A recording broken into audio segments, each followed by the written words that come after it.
Welcome to what is this?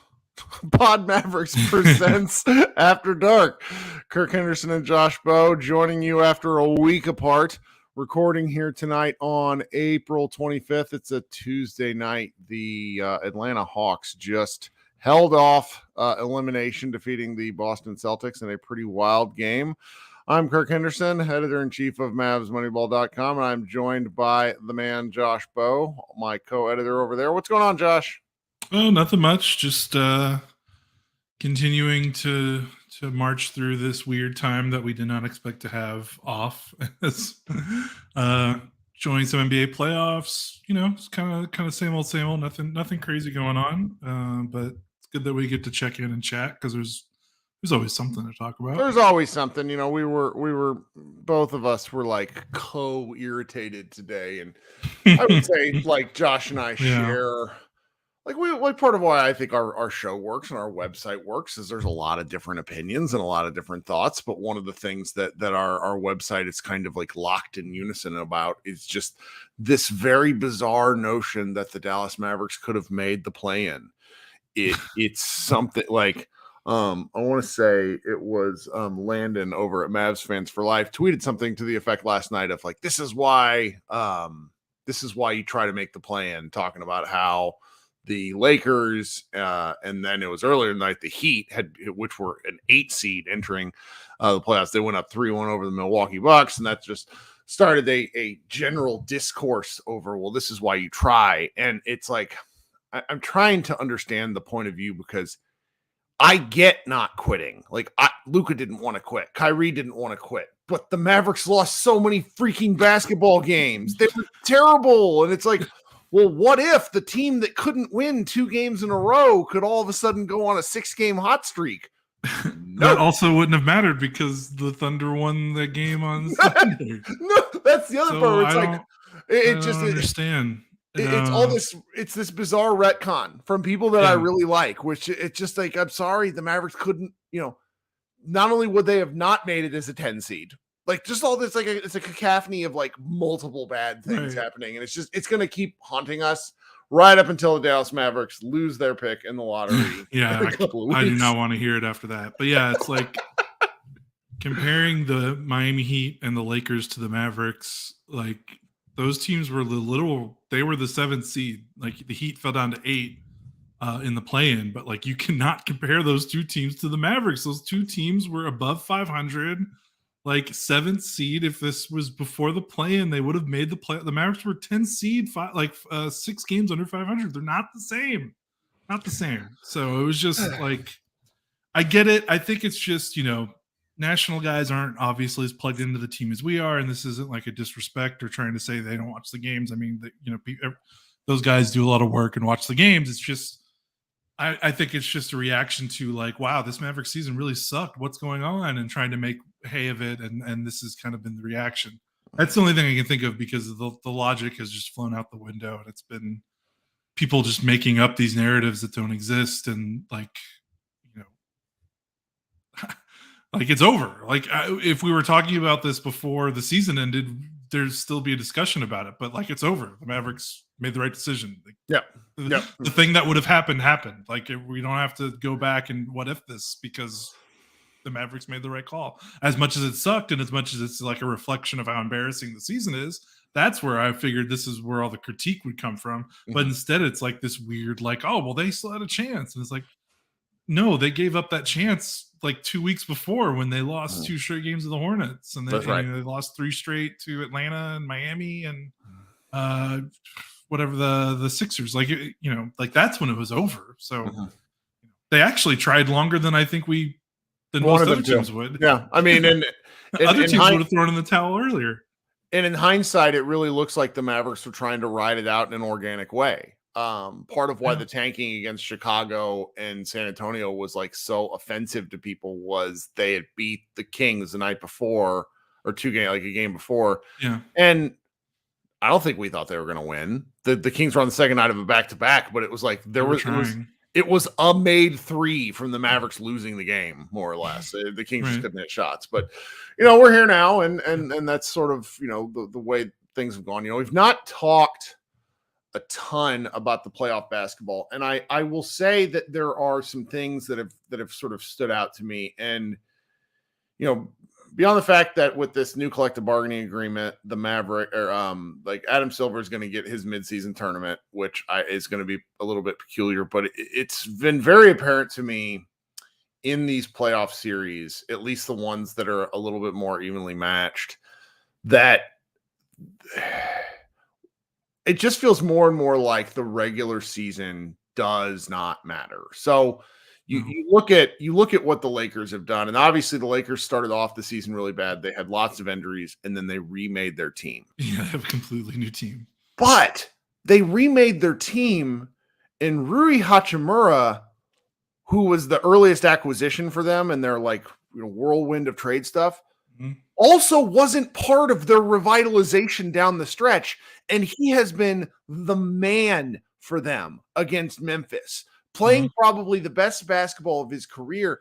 And I don't know what to make of it. I feel like he's a little bit of a microcosm for kind of the issues at large with, you try to take these things in and you look at the season as a whole as a guide, because you figure with enough games, there's some sort of sample, but I got nothing. Like this is too weird. Like I understand that the Grizzlies are missing Steven Adams, who is kind of their soul to an extent, but to go down 3-1 to this Lakers team and to get your ass whooped by Rui Hachimura while Jared Vanderbilt, who was key in crushing Dallas, has not mattered. I don't know what to make of this. And granted, it's just one series, but I'm just wondering if you have any sort of thoughts on it. Well, I think one, it's, the sins of Memphis kind of just coming to bear, even with the injuries. Like they're a horrible half-court team, even when they're full strength. So I think every plugged in Memphis blogger, reporter, media person has probably been like, hey, this could happen because regular season ball just doesn't the way they play in the regular season just doesn't translate in the playoffs, because you have to be able to score in the half court because the game slows down and all that stuff. So that was always going to happen regardless of the injuries. Maybe it would have happened a round later, instead of maybe the first round. And then the other thing is, I think we're learning, feel like we're slowly transitioning. Like 4 or 5, 6 years ago, it was like, okay, you can't have the Tony Allen type anymore who just can't shoot or do anything offensively. Now you need like 3-and-D, and the league went hard on these 3-and-D guys that can make spot up shots and play defense, that can stay on the floor.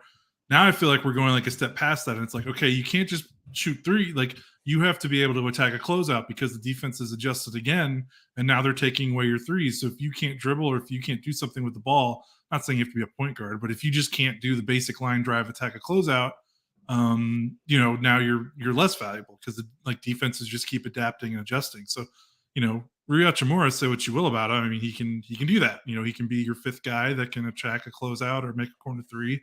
And, Jared Vanderbilt is a little more offensive limited, I would say. So maybe that's why, that's what's happening here. But I've just noticed in these playoffs, we just keep seeing these teams that are struggling, and it's like that fifth guy. There's just nowhere to hide anymore. Like teams are too good at scouting. Teams are too good at defense. Like there's too much data, too much knowledge, too much smart people in the league compared to 5, 10, 20 years ago compared to where we are now.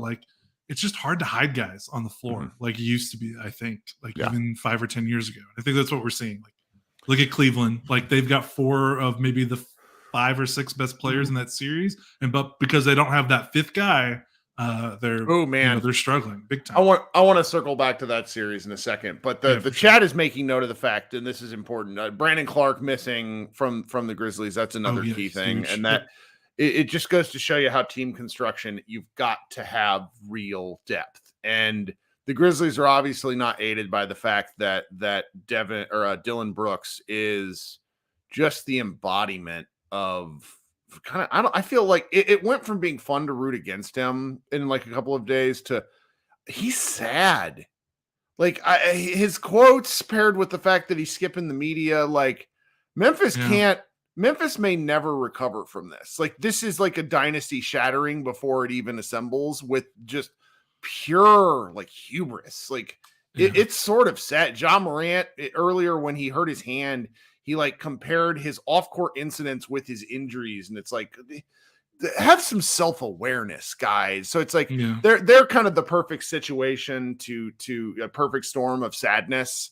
Very, it's not similar to the Mavericks in 2007 when they lost, but just like the sense of like foreboding surrounding them now is I'm glad I don't root for that team, because they're in a really they're just it's in a rough spot. But circling to that other series, it's funny because this Knicks, I want to say that the offenses in these two series between the Knicks and the Cavs might be the worst two offenses by offensive rating in the playoffs so far.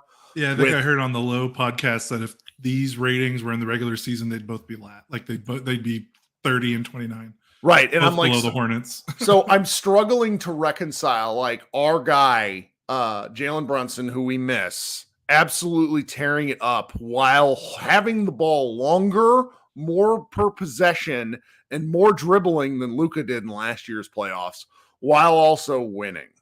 Mm-hmm. It's a weird. So I mean, the Knicks could advance. I mean, they're probably gonna, based off of where they are, and then just get utterly rocked in the next round. Like, is that like the most obvious thing that's gonna happen? Like, it's such a bizarre playoffs. Like, I always try to, like, when I'm watching these games, thinking, okay, how can the Dallas Mavericks, what do they need? What are we learning from these playoffs? And to date, I just don't have anything. I keep circling back to, well, if the Mavericks had better guys, they would suck less. I mean, the Cleveland thing is just huge, because if they had like Dorian Finney-Smith, who is pretty awful as their fifth starter, like Dorian has basically in that Brooklyn series, he his whole career, loved Dorian, but he owes a lot to Luka, plain and simple.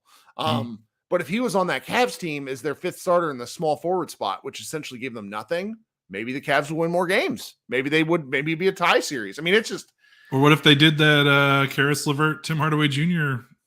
Swap that was rumored at the trade deadline? I think, as whatever we feel about Timmy, I think he'd be giving them a little bit more than LeVert is giving them. So yeah, that would be kind of interesting too. I guess in terms of like what I'm like taking, like, yeah, because we always try to look at the playoffs because there's always trends, and then that factors into your roster building. I think the thing I'm noticing, the two things is, one, we already knew, is like threes matter. Threes wipe away so much. Like, I don't know if you've seen any tweets about or seen some stuff about the Heat series. I was going to ask you you did this morning. This was amazing. Please go with it. So Cooper Moorhead, who's been a long time Heat media guy, kind of did a little thread looking at the Heat's 3-point shooting, and it's just like it's astronomical compared to where they were in the regular season. Like the Heat are the 7th team in postseason history to shoot 40+% from three on at least 25 attempts in 4 consecutive games. And again, they were the 27th best 3-point shooting team in the regular season. They're up 3-1 against the Bucks. And just kind of riffing off that, it's like, how many times have we seen the Mavericks either be in games or just win games that they flat out did not deserve to win because they made 18 threes and their opponent made 10, or they made 17 threes and their opponent made 7. And it's like some of them we've learned, your guy Seth Partnow at The Athletic and some other smart data people have basically said, 3-point percentage is so variable. Like in terms of defense, like, yeah, you can contest and you can do all these things, but in terms of that percentage, that number of makes, that's like variance that can be unaffected by defense or whatever you're doing, because guys can miss open shots and guys can make contested shots, so it's tough to gauge how much of a defensive impact you're making on 3-point percentage. So just kind of riffing off that, like, I'm just imagine the Mavericks, if they somehow made the playoffs, like if they just had a couple of these games where they make 18 to 23s and the other team just misses through no fault of their own, not necessarily because Mavericks are playing good defense, and they can turn a series around. And I think that's why it was so hard for me to want to give up on them this season, because they had that advantage. So it's a little frustrating because it's like, wow, they just need like a couple more pieces, and this offense is so good that it'll take care of themselves. And then it's also like, you want to be a little optimistic. You're like, wow, okay, so they only do need a couple more pieces because this offense is just so good. So it's like looking through glass half empty, glass half full. Like, it's frustrating that they've wasted this offense for a couple of seasons with some mediocre defenses, aside from last season. And what do you know? Last season was the season they had the good defense and they make the run. So, it's just like get more players and they could have made a run. And they don't need that many more. They just need a couple more. You referred to it this morning as Dallas does the neat party trick of hitting all the threes because and forgive me, I was listening but also looking stuff up. Did you talk about the Heat's run compared to the Heat's regular season shooting? Yeah. They're 40+% in 4 consecutive games. They were 27th in the regular season. So like in 3-point percentage. The likelihood, I've not looked at it, but the likelihood that they did this, shot 40% from 3 is low because they just weren't good at shooting the 3 ball despite having some pretty interesting 3-point shooters. Yeah, that would be kind of it for me too. And I mean, when you watch these games from a big picture, this is where like I understand the notion behind what Landon tweeted and what a lot of people, like some of my friends, are killing me for. It's like, oh, the Mavericks should have tried because they could have got there. Things could have happened and gone their way. Well, they tried and failed. Right. And I get it. But that's why I get it, because the party trick is real. Like, it's a thing they can do. And so it's very peculiar. Yeah, I'm going to keep watching, obviously. I'm looking. Like, the next round is where things start to get a little bit more tactical, where you start figuring out how, certain teams can win or really can't win in a lot of respects. So that's going to be something. There's not really much else in the way of Mavericks news, even from last week, which is fine. Kevin Sheridan of Dallas Maverick, isn't that his name? Sheraton of Dallas Morning News. Do you know what I'm talking about? Yep. Longtime columnist. He wrote a column simply excoriating the front office for the hire of Dennis Lindsey, not because of Lindsey, but because of what Lindsey represents, which was, he essentially said, like, we've heard for years about how Mike Finley's the wonderkin and how, we're going to get Nico Harrison. He's going to come in and do X and Y and Z things. Well, if that's the case, then why are you bringing in Lindsey as a special advisor? Which I thought was, I don't know. I'm in this odd headspace, and I was telling some group of friends this today. Like, I'm using like I'm a high school girl in a speech class. I apologize. It's a verbal tick. I'm working on it. Jeremy Senna also wants to know the racism. Yes. Well, look, anything that can't be verified and is not something I really feel all that comfortable talking on. With what Lindsey may or may not have done. It simply becomes one of these things where what I was talking to a group of friends with earlier today is, when you look at the big picture of what's going on in Dallas, seeing everyone sort of slowly come around to our longtime stance about the problems and what they represent has been very, very gratifying. Is not the right word, because you don't want to be right, but it's been just very odd to hear the Heat turned up like this. And you mentioned this a couple shows ago, that the Mavericks as an organization has probably never felt this kind of heat. The closest might have been after they lost in the finals in 2006, and then they got rid of Avery after 2007. So it's, that's the closest, but the media environment wasn't the same. So it's just, I don't know. That's kind of been the max of the news stuff related that I've been thinking about. Have you seen anything else? No, not really anything else. But yeah, I think Jeremy does make a good point, that I made. It was like, whether we verify it or not, like, it's not that hard to find smart basketball people that don't have those accusations. So yeah, there's that. Yeah. And then, speaking of Kevin's column, it is kind of weird. His point is valid, but also I don't know if you've seen or heard, but like, apparently the Mavericks front office is like small compared to other teams. Like, they just don't have a lot of people.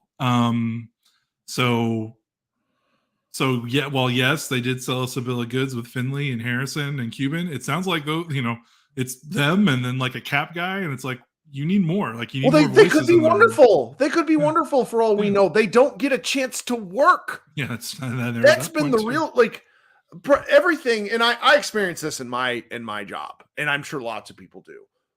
Managers often expect results immediately. And unfortunately, in almost all business processes, it's trusting the process over time to execute the results and not constantly switching things up. Unfortunately, we have a superstar, speeds up your timeline. Lots of this stuff is difficult, but it's really, if this all goes sideways, there's gonna be one person that takes all the blame, and he's Mark Cuban. Right. So, all right. So we're gonna take I'm gonna do this for myself for the audio. We're gonna insert some ads here. Do me a favor, guys, all of y'all. If you're listening to the ads in the podcast, that stuff helps Josh and I, just to be quite candid. So if you could do that in the show, I would be grateful. Josh would be grateful. And then we're going to talk next about some player reviews for the season. Okay, so one of the things we're going to do the next several weeks is, in Mavs Moneyball, we're constantly churning out stuff. We have a big staff. We have lots of guys that like to write things. We've been putting out 3 to 4 articles a day still, which is cracking me up because I didn't think we would have anything to write about. And now we have started to have our kind of deluge of what we refer to, as our player review series, where we're looking at each and every guy in the roster and what they had to offer this year. We're starting with some kind of low-hanging fruit. In particular, there's one guy that ended the roster on the season, started the year with the summer league team in AJ Lawson. And I don't have a ton to comment on about him other than I very much hope that he plays with the summer league team again and that he gets a couple of opportunities early in the year, because I thought he brought the right kind of energy, size. He looked a lot bigger by the end of the season, like he had been spending some time in the weight room. I enjoyed the brief glimpses of AJ Lawson's game. What did you think? Yeah, I agree with that. And again, we didn't see much. But when he did get on the floor, it seemed like he did stuff, even if it was garbage time or, these last 2 games, which were, the Mavericks weren't trying to win and neither were the other teams. Well, the players were, but you know what I mean? Right. Everyone was sitting, so it's hard to judge too much in the last 2 games of the season. But yeah, he fits the profile of what they need. I mean, they just need athleticism. They just need dudes that can run and jump and get out in the open floor. Even if they're going to be a slow team with Luka, like they can still do some things in the half court with guys that can just be athletic. And you're right. He did look much bigger than he did in summer league. He was skinny. Yeah, he was 6'5" and 160 on the weight sheet in Vegas. He might have been more than that at that point, but that's what he had in there. Well, he definitely looks bigger than that now. Yeah. So that's good.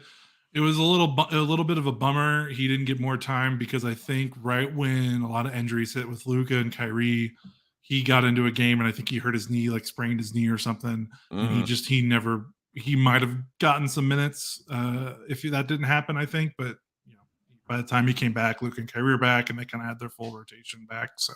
So yeah, there's not much more to say other than like these are the type of dart throws I like. This archetype of player. It's a little harder when you dart throw on like guys that don't have a good athletic profile, whether they're too small or what have you. Like, if you're gonna spend your 2-way contract on someone and those guys those are dart throws, you can't rely on those guys being regular contributors. At least do it on a guy that's like, hey, we need this type of player, so let's spend one of these slots on him. So I like it from that standpoint. So yeah, I'd want to see him back. Yep, in that spot. Then the next guy, just kind of working our way through. We're going to discuss 4 total people. All of them will probably be relatively short, with the exception of the last guy. The next one is Theo Pinson. Theo Pinson was signed. And I still remember Tim McMahon's quote about how the Mavericks, not quote, his tweets, which was basically echoing a Maverick source saying that the Mavericks felt that the 27-year-old forward still had some potential as to like developmental potential. I don't know. And, last basically January 1st, 2022 on, he was a pretty important guy to the Mavericks in terms of a glue guy. Him along with Jalen Brunson, things really mattered a lot. He helped in the playoffs. He was, him alone he resulted in new basically playoff rules and like what you couldn't wear in relation to certain, like it was some wild stuff caused by Theo Pinson. And the Mavs brought him back, and it was like a sequel that didn't need to happen, is what I'll say. And look, I don't actually have anything against Theo, the person. I have something against Theo, the idea, and what he represented to the Mavericks. So please, let's not confuse this. But by the end of the year, I was so exhausted by the shtick. And, we have our own deal. We're Mavs podcasters. We do, we self-promote. You don't. I'm pretty shameless, though, relative. But Theo's whole deal was promoting himself. And that frustrated me as the season was coming undone, seeing Theo Pinson podcasts and stuff like that, where he gets a triple-double in the very last game of the year where the Mavericks get blown out by the Spurs. He hops on his own podcast to talk about his own triple-double. Really respect the self-perpetuating news cycle, but dude, I don't care. Nor should any Mavericks fan. In fact, we should all be embarrassed. Yeah, that part sucked. Two things. One, you're like, I'm not against Pinson, the person necessarily, just against the roster spot decision. I will say, like, your 15th guy on the roster, I think he had 2 technicals from the bench this year. One got rescinded. Like, come on, man. Like, I have a problem with that. Like, because you're legitimately affecting the game in a negative way, and you're not even on the damn floor. So that sucked. Like, I think that got a little out of whack there this season. When you're the vibes guy and the vibes were very bad, like, how much do you need a vibes guy if your vibes aren't even that good? So that sucked. And then also, we learn every year, yes, the 15th guy on your roster isn't going to make or break your season, but there are going to be stretches every season where everyone's going to have to play because injuries are a thing. And it just kind of was unfortunate that, like, when the Mavericks had their injury spell, which every team goes through just about, unless you get really, really lucky, throwing him on the floor, like, not expecting him to stop the bleeding necessarily, but it was just emblematic of, like, of their problems and their thoughts to roster building. He wasn't on the roster to, like, him coming back on the team had nothing to do with, like, okay, what about the scenario if he has to play because of injuries? It was all because of he's a great locker room guy. And while we can understand that, they definitely missed JJ Barea when they decided not to bring him back as a locker room guy. There's a difference when, Barea is, like, at the end of his career, and Pinson, like, you're using a spot on a guy that's 27. Theoretically, that could go to another guy that's 27 that has a bit more juice. So, it's not a big deal, but it's time to make better uses of all 15 roster spots. Well, I just want to show the chat something, because I can't help but reshare my old jokes, and it's very niche for if you watch Succession, but I decided after the last episode that Theo is actually Cousin Greg. And if you are familiar at all with Cousin Greg, he's a try-hard weirdo, and that Theo Pinson to me, because that was the other thing. Okay, let's just talk about his play for a second, and then we'll move on. He played like he thought he was awesome, and that I'm not really explaining that right, but, like, there was a real demonstrative quality that almost felt like a wrestler at points, where if the outcome of the game didn't matter, maybe I'd feel differently. Do you know what I mean? But it's like there were instances where it's like, why is Theo doing this? You're the you're the grind guy. You're literally the 15th man. Yeah. Why are you taking step back threes? Why are you on the floor at the end of games, initiating he was inbounding I think he was inbounding a final possession when the Mavericks were down in a game. Like, it was weird. It was very weird. Oh, poor guy. Hopefully we'll never have to speak of him again. But knowing our luck, he'll come back as, like, the 13th man next season. Next, we have Frank Ntilikina coming back for the second year. For those of y'all who do not remember, he joined the Mavericks last year as part of a camp invite and then ended up making the team. He's a minimum guy, was not a huge investment, but we all should have been worried that the season was going to go awry when Mark Cuban and Nico Harrison made Frank Ntilikina related comments in the preseason related to the third ball handler spot. I think it was Cuban who said people forget about Frank. That became the running bit of the entire year for Mavs social media. And I want to read you something here from Ben Zadel's player review. The Mavericks Frank Ntilikina experiment did not work. That was the name of the title. Ben wrote this, quote, "At one time, I was a Ntilikina believer. Now I am an apostate. I have left the faith forever." End quote. What are your thoughts on Frank's just entire deal. Yeah, I think it's one of those things. I think we've talked about this in Slack with Ben and other staff, who wrote this and other staffers. Like, it's just when you've got these end of the roster spots with these minimum guys that are on non-guaranteed deals or like 1-year deals that are easily movable, whatever. Like, they're dart throws, and you got to know when it's time to move on. Like, you got to rotate those guys in and out every season, which is what a lot of teams do, because you just got to try to find, okay, this didn't work. Let's try to find the next diamond in the rough. Okay, this guy didn't work. Let's try another guy. Okay, this guy didn't work. We'll try another guy. These guys aren't part of your core rotation, so it's not like you're mucking up chemistry to a large degree. But Frank did all right last season, but not good enough to warrant, I think, bringing back. I think I would have rather them experimented and tried with someone else, because again, he's not a critical part of the roster. But the fact that they brought him back and not only thought that he could potentially solve some third, like, it was just lunacy. And it's like, it's nothing against Frank. Like, I'm actually glad they brought him in the season that they did. Like, hey, former top 10 pick that's been released, that's got some intangibles that we might like in terms of like long defensive guard. Okay, let's try it. Okay, he played, he was not so great. Let's try something different. And instead they doubled down, and that's kind of what happens. He's just not, I don't think he's he's probably an NBA player in terms of he can probably stick around in the league, but he's definitely not a guy you want on your team, multiple seasons and needing to play real minutes. That's for sure. Yeah. And I appreciated his confidence, because he was the guy that was drafted right before Dennis Smith, right? Yep. In the draft in 2017. He never really found much of a shot. He did have a lot of confidence. In the year prior in the playoffs against Devin Booker, I thought he did really well defensively. He was not a bad defender. It's just the Mavericks can't have.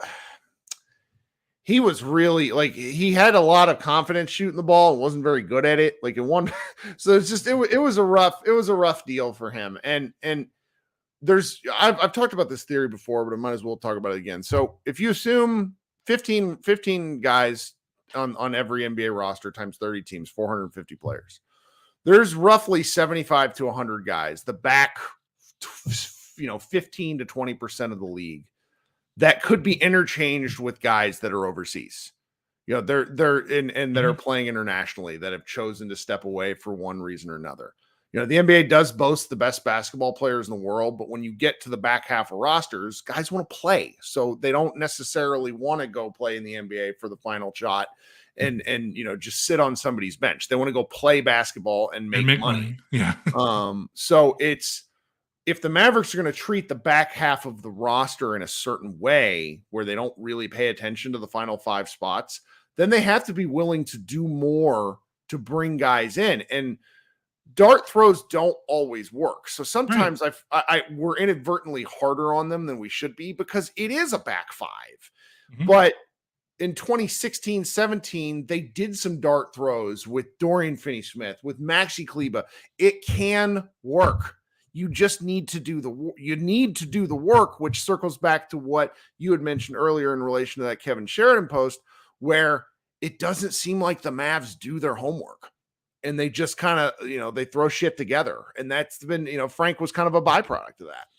Yeah. It's just, I mean, he showed some things last season, but not enough to, I would have just rather they try another guy at that spot. And that's, ooh, excuse me. Sorry about that. That's okay. And again, it's like not an indictment that Frank, like, again, if they tried him and they let him go and they tried someone else this season, like, no one's grilling the Mavericks for like the Frank 1-year sign. Like, no one's going to be critical of that. It's just, that's what you're supposed to do at the end of the roster. You just keep trying to find those diamonds in the rough, and there's just no reason to hold on to them for more than a year if they don't work out. He didn't work out, and they held on to him 1 year too long, and I assume he won't be back next season, but who knows? Right. Which then brings us to the first real kind of quasi-rotation player in third-year forward Josh Green. Now, longtime listeners of the show will know that coming into the year, and as recently as last year, I was one of a few Mavs Moneyball members that really didn't think Josh Green had an NBA career ahead of them. He just wasn't, obviously year one, he comes in during COVID year, plays for Rick Carlisle, kind of gets put on the bench early, didn't play summer league, had no experience. Year two, so I think it's heading into Jason Kidd's first year. He doesn't play summer league again for whatever reason. I think because he was the Olympics international. But he didn't play a minute. He played like 7 total minutes with Australia. So he was back in time, but still didn't play, worked on his game, yada, yada. Had in like some spots in year two, but not enough to like really justify the hope that people were putting into him. And then come into year three, he had a fantastic training camp and really started off the year with a bang and looked very, very good. I'm trying to think how to describe his season after kind of a hot start. Do you want to give it a go? Yeah, I mean, he just didn't miss shots for like the first 2 months of the season. He had like that's right. He had like a 70 true shooting percentage, like by the league. End of December. Yeah, like it was crazy. I mean, he was over 60% from the field, over 50% from three by the end of November. It's like, what? Like he played basically a month and a half's worth of games. And I was like, and to go from a guy that never made any shots to I'm making all of my shots was just like crazy. Absolutely crazy. And his defense was always there, at least in terms of effort. So it's clear he put a lot of work into his game, especially around the basket. He was really good around the basket this year, even when his 3-point shot cooled off a little. And when I say cooled off a little, like he still never had a month. His worst month shooting threes was 35%. So the big thing with him is volume. And the big, like the two big things, volume, he needs to shoot more. And then consistency. The Kyrie Luka thing, it was so weird. When those guys were out, he looked like Josh Howard in 2007. And then when Luka and Kyrie came back, he just kind of shrugged back into the shadows, like with these like single point game lines, like playing 21 minutes and scoring 2 points kind of refusal to shoot. Weird. Yeah. And I understand that he had more of a freedom when those guys are out, but the Mavericks coaching staff and him have to figure out a balance. I understand that he's not going to play the way he's going to play when those guys are out. Like, we get it, but there has to be a way to get a little bit more out of him when those guys are on the floor, because he really is one of their few foundational pieces that they can build around Luka going into the future if they decide to keep him on the roster and not trade him. Yeah. And so it's interesting. I want to say it was Matthew Phillips of Mavs Moneyball, one of our contributors, who pointed this out to me. And I think this is worth considering as Dallas heads into the offseason. The 4 most interesting players on the Mavericks roster moving forward: Luka Doncic, Kyrie Irving, assuming he resigns, Jaden Hardy going into his second year, Josh Green, eligible for an extension this offseason. 4 guys. All 4 of them, and this includes Josh, are guards. Josh is not a true forward. He's not big enough. That became kind of clear as we watched him. He became a better defender as the year went on for sure. Stopped fouling, stopped getting called for fouls at least. He still had some odd relapses towards the end of the year, but so did everybody. So I don't really want to hold that against him. But he was interesting and good. But he is a guard. He does have ball handling skills. That was really nice to see. But what the Mavericks need is wing depth. And so I'm going to be really curious to see what happens with him and an extension. I think the Mavericks offer him one. I think it'll probably be a deal that leaves social media irritated with the price, but he's not going to get maxed or anything like that. He's probably not going to turn down an extension offer, because for as good of a year as he had, it wasn't as good as everybody remembers. Again, what was his points per game average? I should know this. 9. I should have had this up. 25 minutes per game. Yeah. And so you can see some projection there, but 75% NBA players score under 10 points a game. The Mavericks need guys that can score the ball a little more, do a little more everything. And Josh just still has too many games where he disappears. That's not to say that'll always happen. But what it does is it makes his future and upside still very nebulous, because for as good as his like statistics look, the chart of his games in sort of the growth pattern was very different than Jaden Hardy, who I think showed kind of a upward momentum. Is that fair? Am I missing? Yeah, Hardy got better. Definitely got better as the season went on. I thought Green got better, took steps back, got better, took steps back. I mean, Jason Kidd fucked with him a whole lot. That can't be understated, because when the Mavericks signed Justin Holiday, they immediately started him over Green, which was bad. Green, like, they literally hurt his confidence. You could see it. It was crazy. So yeah, that was bad. But again, like you said, he could be a building block going forward. They could trade. I mean, he's probably their most valuable trade piece in the non-Luka, non-Kyrie category. Some people might say Hardy after what he did, maybe. But in terms of like, every team needs a guy like Josh Green, like an athletic perimeter player that can guard and fill in the gaps around, as a glue guy around your stars. But again, he's got to be consistent. He's got to figure out a way to play with Luka and Kyrie, where he's just not invisible for 20 to 25 minutes like he showed. He's got to find a happy balance. And then, we'll see. But like you said, again, to me, he is more of a Bullock. Like, if we're looking at the roster, the Mavericks need a Finney Smith replacement and they need a Bullock replacement, because it's pretty clear that Reggie Bullock is cooked. Green projects to me more like as the Bullock replacement, because Bullock's job was to chase around the smaller guards, because that's not what you want Dorian doing. Right. Not what he's good at. So they need to, like, even if they retain Green and they don't trade him for another piece down the road, they still need to find their Dorian replacement. Like, he is not, like, I see him more as like, whenever they're ready to move on from Bullock, he's the Bullock replacement, and then they need to find a big wing to replace him. Well, and I guess depending on how you feel about him coming into the season versus how you act is going to affect how you feel about him leaving. So for me, considering I thought he maybe wasn't a professional basketball player, I'm pretty thrilled about the outcome, and I'm delighted that I was wrong with all of my harsh criticism in the past several seasons. If you were hoping for him to become anything like a Desmond Bane, he still just has a long, long, long way to go. He had some truly good Tyrese Maxey. Yeah, well, but he had some truly good games this year, like some real building block. It's figuring out some different stuff of how to keep pressing, with, if he's going to be that third heat with Luka and Kyrie on the floor, he has to do more with those minutes. Yeah, he had a stretch to start February, 6 straight games in double digits, shooting really well from three. Like, I mean, there was times where it was like, wow, I mean, they're not even going to miss Dorian because he's going to step into that spot. And then, Luka and Kyrie came back, and his production just literally fell off a cliff in a weird way.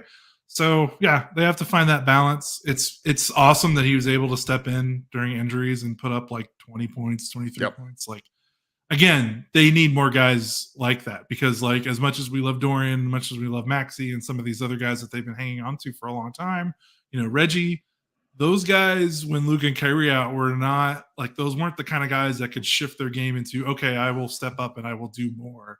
Like, they kind of maxed out their ceiling, where Josh, like, it's kind of nice to know you have a guy on your roster where it's like, okay, Luka's out tonight, he's resting, or he's got a hurt ankle. We know that Josh has the capabilities of being like a 20-point guy, because you just need someone to score points when your stars are out. So, like, Dorian can never do that. Reggie's never going to do that. Maxey's never going to do that. So, even if his development doesn't continue to skyrocket as much as Mavs fans want, just the fact that he has that ability is valuable. Yep. Okay, well, that's probably all we have. Do you have are any thoughts in your brain rattling around you haven't gotten out? No. I think we got out my frustration with the stupid tanking narrative at the beginning of the show. Yeah, that was the only thing that was really bugging me this week, because, like, I'm really trying to, like, detox from Mavericks discussions, because, like, we need a break. I think Ben was saying, like, from the restart in the bubble till this season ended, we've basically been like Sure. Painting the town red or whatever you want to call it, like putting our nose to the grind. Very like, little breaks. Yeah. So this is the first legitimate break we've had since the season closed down in March of 2020. So what the fact that these fucking dumb takes are coming out and trying to catnip, trying to lure me back onto Twitter when I don't want to be there. I'm just like, you assholes, just let me be in peace. Let me be free of this team. I don't want to think about them, too in depth for a little bit. Like, I want to think about the draft. I want to think about other stuff. I don't want to think about. Well, okay. What non-Mavs stuff are you thinking about? Are you are you getting to watch any television? Yeah. Which I know. So what in the hell are you doing with yourself? Oh, okay. Non-basketball related. I mean, I'm just like going to bed. You know me, I don't watch a lot of TV. So I'm playing games, going to the movies. It's nice. Just like going out on the weekend, like going to have lunch with my mom and my little brother, like when we touching grass. Yes. Going outside. Taking my daughter to see the Super Mario Brothers movie. That movie rocked. Yeah, we had a great time. She loved it. It was so much fun. So tight 90 minutes, just the way. Yes, that was chef's kiss. Yeah, just the real way it ought to be. If I can make some recommendations to the chat, I'm going to have to put out into the universe that everyone spends part of their off season, if they have the opportunity to watch Apple Plus's Shrinking. It absolutely killed me, made me laugh and even cry a little bit. Great show. I'm looking forward to sinking my teeth into a lot of really bad television. Like still watching a grind. I'm going to berate you into watching Andor over the next 4 months, which will be nice. And I'm finishing up a second pass at Mass Effect. I played Mass Effect 2. I beat it every which way I could 10, 12 years ago, whenever it came out.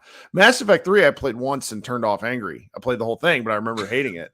And I'm playing it now, and it reminds me of how I felt after watching Lost again, where it was like, oh, this is actually really good. I just didn't understand and was being pissy about the wrong thing, which you tell me I do a lot on entertainment. So that was fun. I just, there's so much stuff I want to play. And I'm like, if I was to ever get booted from if we were just decide that we hated the Mavericks, I would play so many backlog video games. I'm also, my little boy's 7 now, and we're going to make a college try at playing Breath of the Wild. Ooh, so, wow. We finally That's quite the one to jump into. I know everybody's cool basketball podcast, right, guys?